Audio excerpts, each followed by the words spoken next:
Welcome, everyone, to this demonstration on painting a fox in the snow using soft pastels. I am using pastel matte with a sienna color for this demonstration. The sienna colored paper was a good choice for this painting because of the reds and orange colors in the fox's fur. Now that I have drawn the fox on my paper, I need to create an underpainting of all the color values in the painting as a base to the painting before I apply any fur details and background details to the painting. I am using the flat side of my pastel stick to shape the direction of the fur. Then I'm using my sponge applicator to blend these colors together. It's important to define these sections in the painting before beginning any fine details in the painting. You can see here that I've sectioned off these areas in the fox body using dark and light values.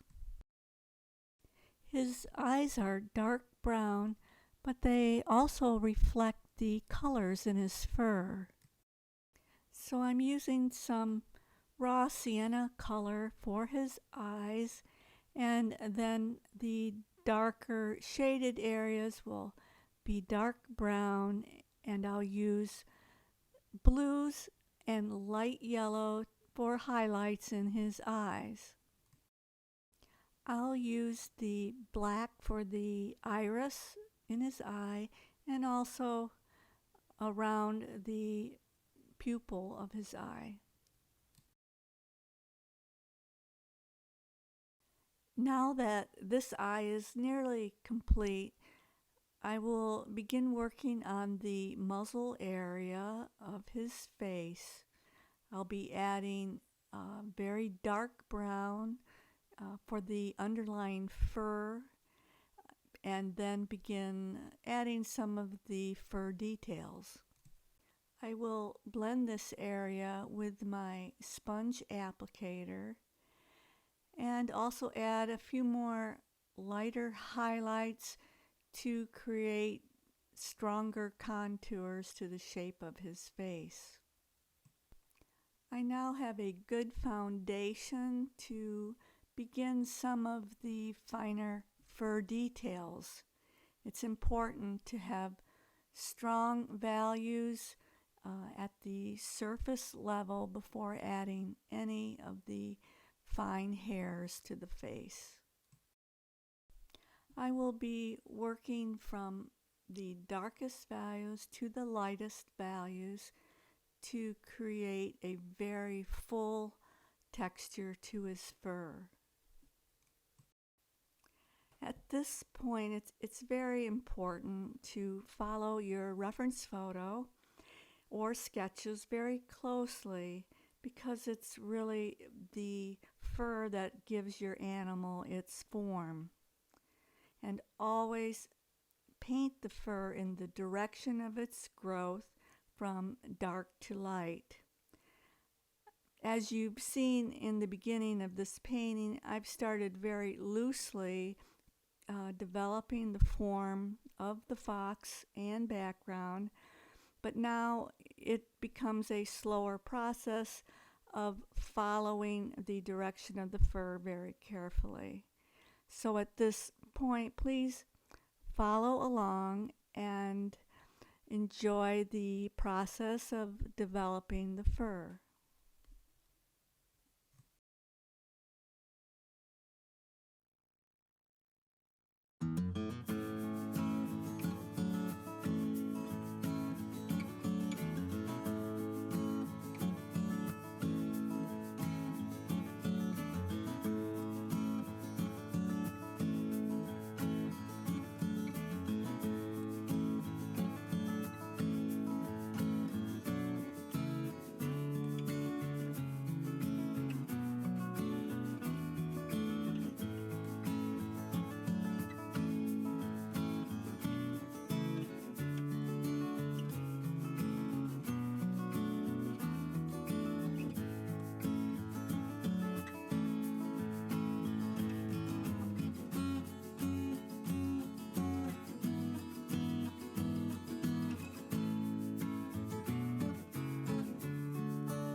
I'm going to begin working on the snow landscape.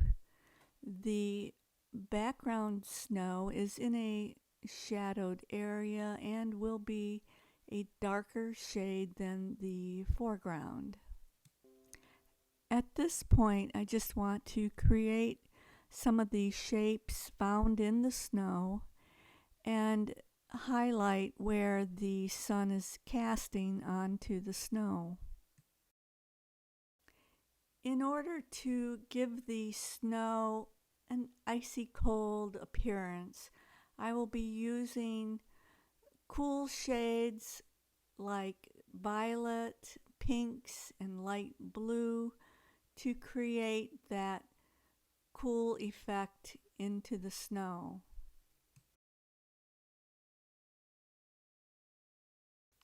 Now that I have the background filled in sufficiently, I can begin adding some fur details to the fox's face. It's important to have the background established because the fine fur extends into the background. I will continue to work from dark to light, and you can already begin to see and feel the thickness of his fur developing. It's important to be patient with this process to really achieve a realistic look of fur. So continue to follow along as I contour the colors in his fur.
I will begin developing the dead tree stump that the fox is standing on before I can develop the fur in his legs and feet. I will work around the patches where the snow is clumped on the stump, and I will focus on developing the darkest values in the tree stump where the cracks and crevices are the darkest. Once I have established a good color saturation in the log, I can begin adding some of the trails of icy snow that falls between the cracks and gradually develop the final application of snow building up on the edge of the log. With the snow almost complete, I need to go back and focus on the legs and feet of our fox. I had already applied a dark foundation in his feet, but need to add the final fur details that extend over the snow and log. So before I finish this demonstration, I will go back and add some final details and highlights and look at my reference photo more carefully to see if there was anything I have missed. I hope you have enjoyed this video on painting a fox in the snow, and if you haven't subscribed already, please do, and don't forget to press the bell icon to be notified of all my new lessons and demonstrations. Thank you for watching this demonstration, and I look forward to sharing more with you in the near future.